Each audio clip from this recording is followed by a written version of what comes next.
Assalamualaikum warahmatullahi wabarakatuh. Selamat datang di channel Risalah Allah. Channel ini berisi konten kajian Kitabullah.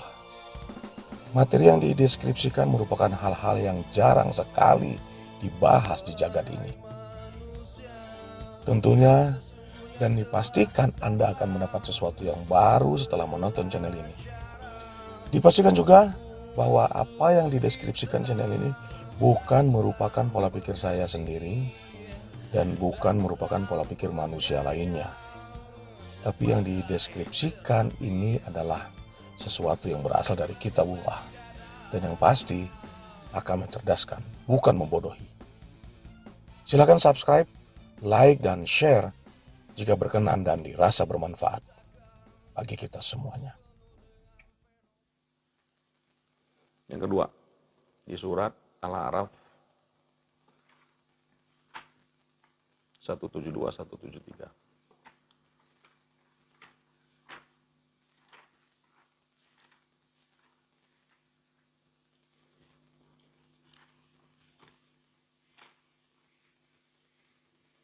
Sampai sini ada pertanyaan nggak? Jelas nggak?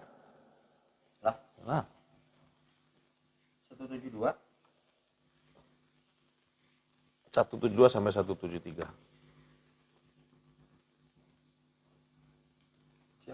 Masih tentang raham tak kan? Oh iya. Masih tentang ketetapan Allah pada lembaga insan.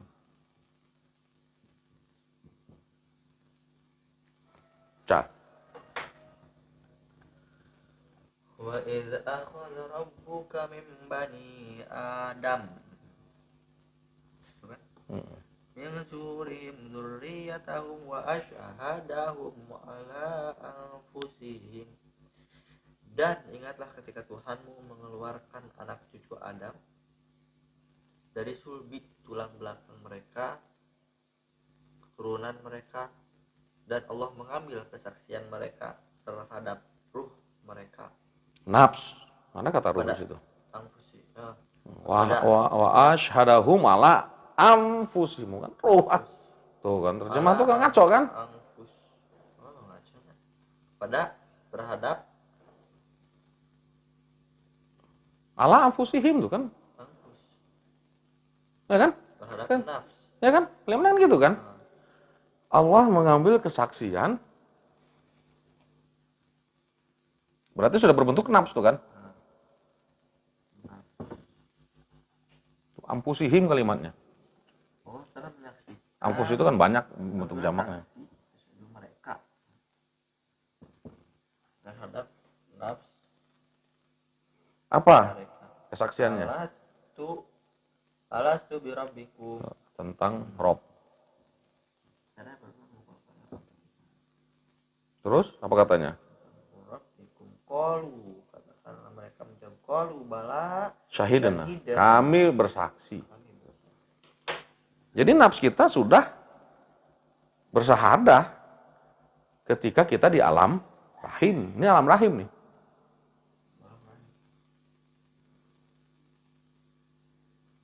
Nah, kau bingung?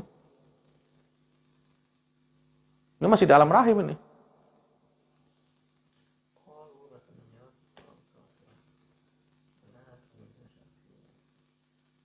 Enggak. Kan tadi teh bala tadi katakan bala tadi. Oh, mereka menjawab. Bala syahidana. Itu mau balawa. Ini mau bala saja, beda. Beda. Yang tadi mah artinya Challenge, ujian. ujian. Ini mah harfun. Benar. Oh, betul. Bala. Yes, gitulah kan. Saya kan, Pak malam ngaji, yes. Bala. Yes. Saya menyaksikan itu. Gitu lah, tentu enggak. Ini bala tuh yes. Bala yang ini ya, bukan bala yang tadi. Beda itu hurufnya. Syahidah. Bersaksi. Betul. Bala syahidana. Terus? An taqulu yaumal qiyamah inna kunna an hadza ghafilin. Terus?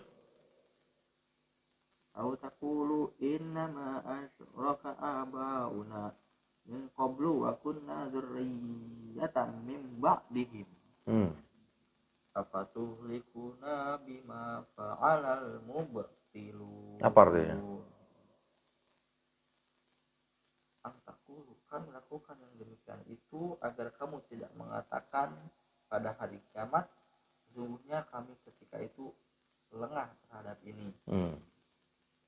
Antakulu, dan agar kamu tidak mengatakan sesungguhnya nenek moyang kami telah menyekutukan Tuhan sejak dahulu. Sedang kami adalah keturunan yang datang setelah mereka. Maka apakah engkau akan membinasakan kami karena perbuatan orang-orang dahulu yang sesat? Jadi tidak bisa mencari kambing hitam.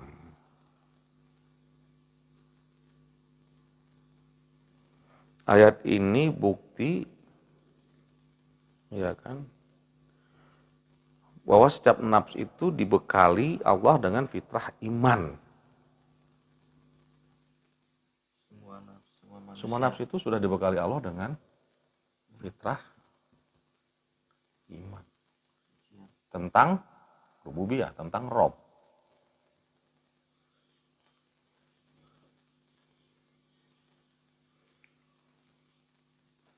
Makanya kalau orang jujur dengan fitrah imannya, maka dia pasti akan pulang kepada Rob. Maka dia pasti akan beriman kepada Allah.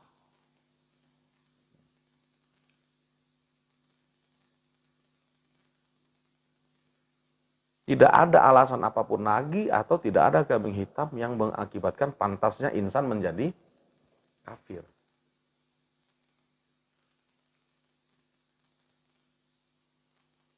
Paham? Setiap manusia itu sudah dibekali fitrah iman.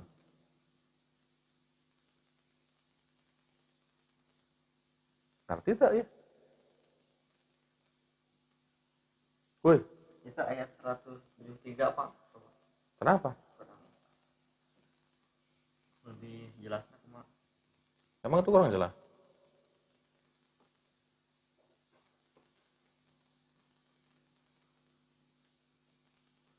Jangan nanti kalian berkata pada hari kiamat, antakulu, inna kunna an hadza ghafil, kami nggak tahu nih masalah ini.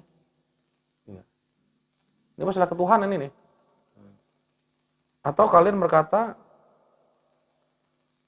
kami menjadi musyrik ini karena nenek moyang kami, bapak-bapak kami juga dulu sudah musyrik, sedangkan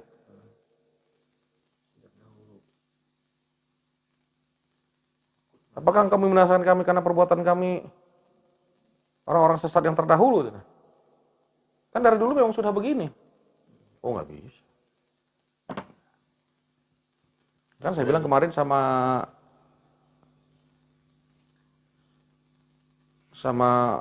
orang yang saya Islamkan kemarin, mu'alaf kemarin tuh kan, yang kita antar kemarin. Iman itu privacy. Tidak ada hubungannya dengan orang tua. Tidak ada hubungannya dengan keturunan. Intinya. Masing-masing sama dengan ibadah itu kan, ini ibadah masing-masing kita bisa Ini masalah iman, bukan masalah ibadah. Ibadah lagi. apalagi iman. Itulah, apalagi masalah ibadah gitu kan. Apalagi iman. Tanggung jawabnya adalah masing-masing. Dan Allah sudah membekali fitrah itu.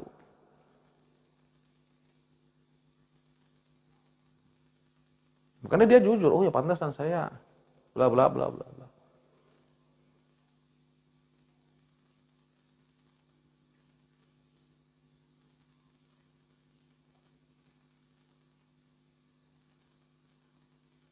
Kalau manusia jujur dengan fitrah imannya, nggak ada manusia yang kafir itu, nggak ada. Kafir itu kan ekses. Kafir itu bukan potensi, tapi ekses.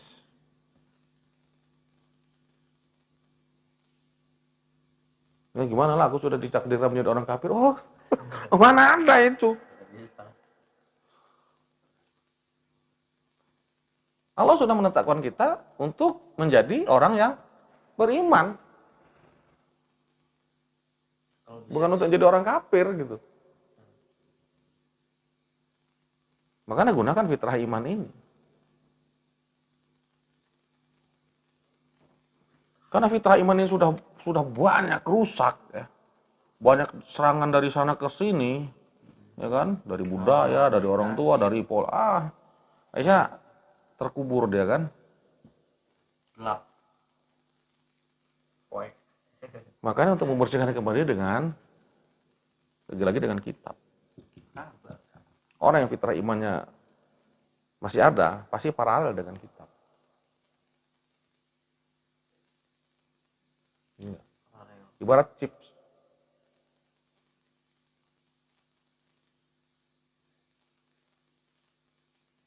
Itu kan kami hitam. Jadi kita nggak bisa nyalahin orang tua. Orang tuaku dulu gini, ya aku jadi begini, nggak bisa. Gitu, nggak bisa. Saya secara ideologi dulu kontra sama orang tua. Kontra gimana? Ini kontradiktif dengan orang tua. Kontradiktif. Orang tua saya begini, saya begini. Gitu kan? Kontradiktif.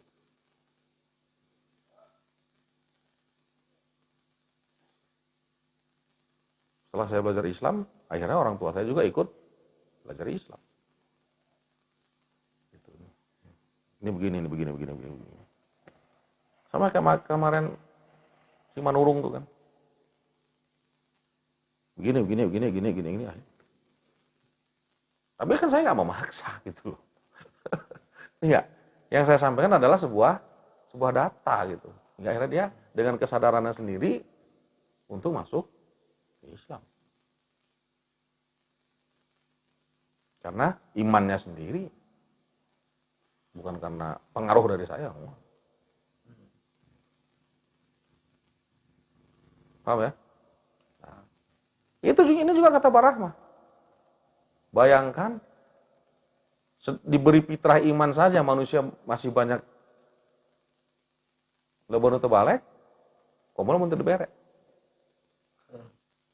Sok, lamun manusia jujur, ya, sejahat-jahatnya dia, kalau dia mau mendengarkan apa kata fitrah imannya, pasti dia tahu kok. Itu pasti ada yang menegur itu dalam dirinya, cuma nggak didengarkannya. Pernah nggak ngalamin seperti itu? Kita melakukan sesuatu yang terbalik, itu sebenarnya ada yang menegur. Ngerti nggak? Oh, benar. Nah, itu di ayat selanjutnya itu. Di ayat selanjutnya itu. Coba di surat At-Tariq ayat 4. Tarik surat berapa tadi? Tarik. Tarik.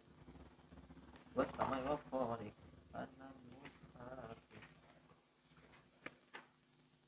Nah, rokok teh biar kesorangan wae.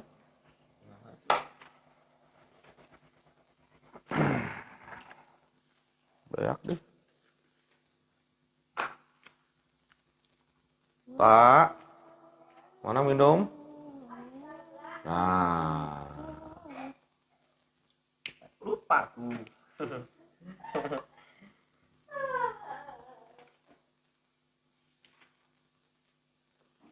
Ayat berapa? ayat 4. In kullu nafsin lamma 'alaiha hafiz. Tidaklah. Oh, tidak. Indah innafiyah itu. Ini kalimat kosor namanya. Tidak, emang tidaklah artinya. Iya, nafi itu kan nafi. In kullu nafsin, tidak ada. Tidak ada nafs Setiap nafs itu lama alaiha. kecuali Hah? pasti ada padanya.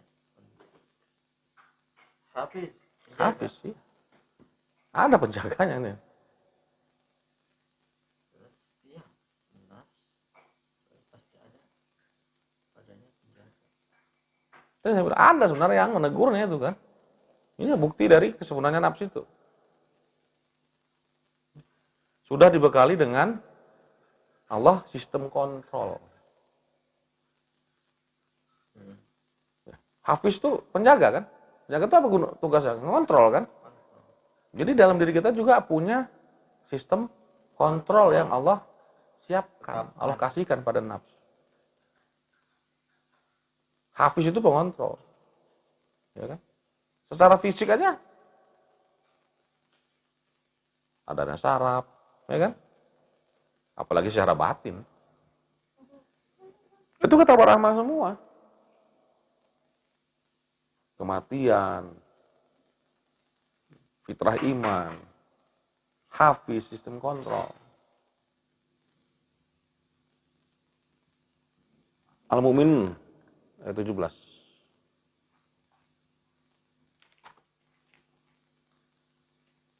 Al-yawma tujza kullu nafsin bima kasabat la zulmal yawm innallaha sari'ul hisab. Pada hari ini diberi balasan setiap jiwa, setiap nafs Bima sesuai dengan apa yang telah dikerjakannya. Tidak ada yang dirugikan pada hari ini. Sungguh Allah sangat cepat perhitungannya. Hari hisab. Hari hisab itu hari perhitungan. Hari hisab, iya. Hari pembalasan kan. Yaumil hisab sama. Yaumil hisab. Ini Allah cepat. Cara ngitungnya itu cepat.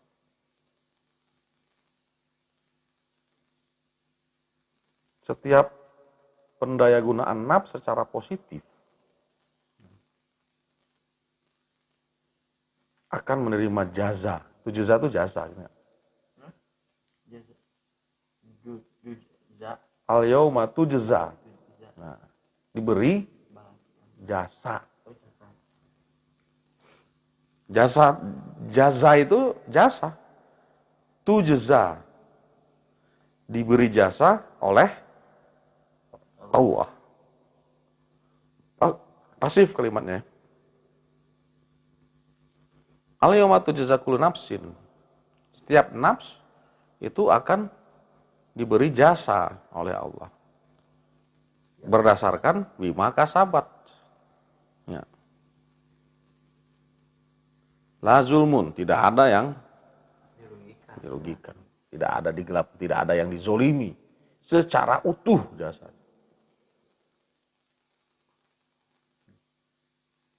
Apapun kasabat nafs yang dilakukan oleh nafs, itu ada jasanya. Ingat.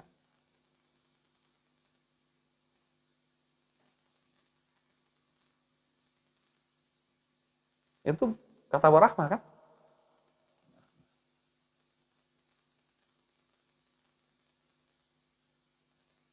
Nggak ada yang dizolimi.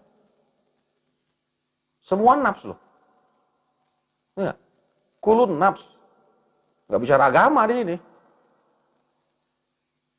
Ya. Hah? Bukan kulun muslim, enggak, kulun nafs. Pendayagunaan nafs secara positif. Nah, zulma al-yawm. Ya.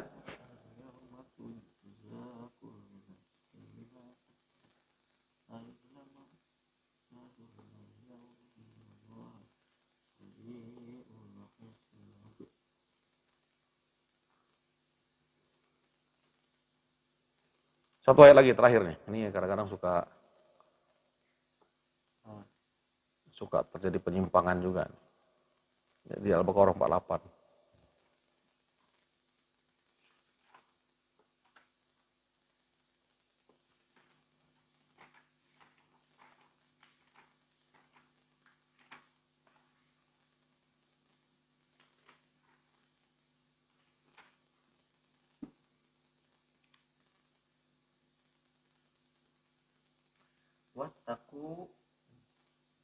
Wattaqu yawman la tajzi nafsun an nafsin syai'a ولا يقبل منها شفاعة ولا يؤخذ منها عدل ولا هم ينصرون.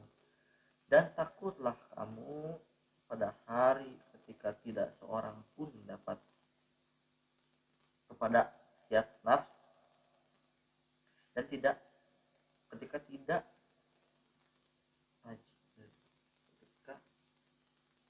ketika tidak jasa nafs terhadap nafs lain sedikit pun, dan tidak diterima darinya syafaat, dan tidak diterima darinya tebusan apapun, dan mereka tidak akan ditolong. Jadi kesimpulannya tidak ada pemindahan jasa atau oper jasa dari satu lembaga ke lembaga lain. Siapapun juga ada. Ya. Setiap orang itu bertanggung jawab dengan perbuatannya sendiri. Nanti aku tanggung dosamu. Aku udah nggak ada. Seorang ini suatu sahabatnya, suatu sahabat. Nah, katanya orang sahabat yang satu misalkan banyak dosa, misalkan masuk ke tempat yang negatif, langsung misalnya bisa ditolong tuh temannya yang setia, misalnya nggak ada, bisa ditolong misalnya. Emang nggak ada kan? Emang banyak cerita-cerita gitu pak, benar banyak. Dan tidaklah mereka akan ditolong.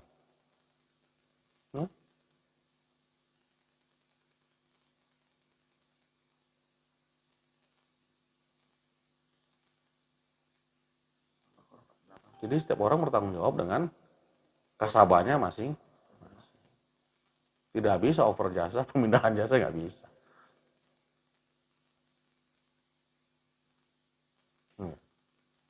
Walaupun ada syafaat itu kan katanya ada syafaat Rasul segala macam kan.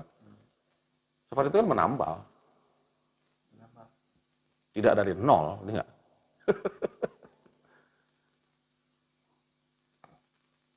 Tidak dari nol.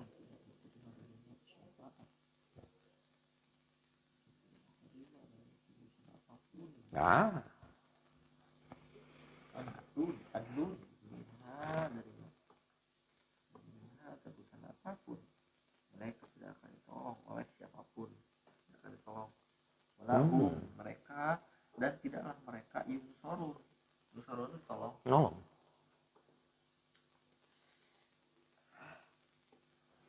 Ramah itu, ramah. Artinya setiap manusia itu agar menjadi manusia yang bertanggung jawab terhadap nafsunya sendiri. Jadi ngapain mesti bertengkar? Ngapain mesti repot-repot? Orang nyalahkan batur nyalahkan orang. Ngapain mesti repot-repot silih salahkan? Hah? Kalaupun saya salah, yang nanggung siapa? Yang bertanggung jawab siapa? Saya sendiri. Kalaupun apa yang saya sampaikan ini salah, saya bertanggung jawab. Gitu. Saya bisa mempertanggungjawabkannya.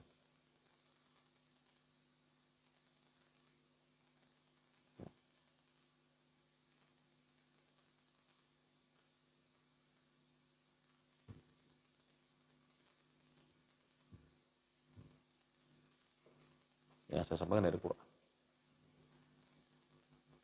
Saya bisa bertanggung jawab.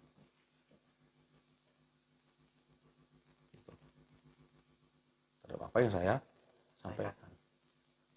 Nah, ketika orang yang menerima sampai sama Ajis, yang bertanggung jawab siapa? Ajis sendiri. Ajis bertanggung jawab terhadap apa yang Ajis terima. Itu. Bukan saya bertanggung jawab. Saya bertanggung jawab sebagai penyampai. Ajis bertanggung jawab sebagai penerima.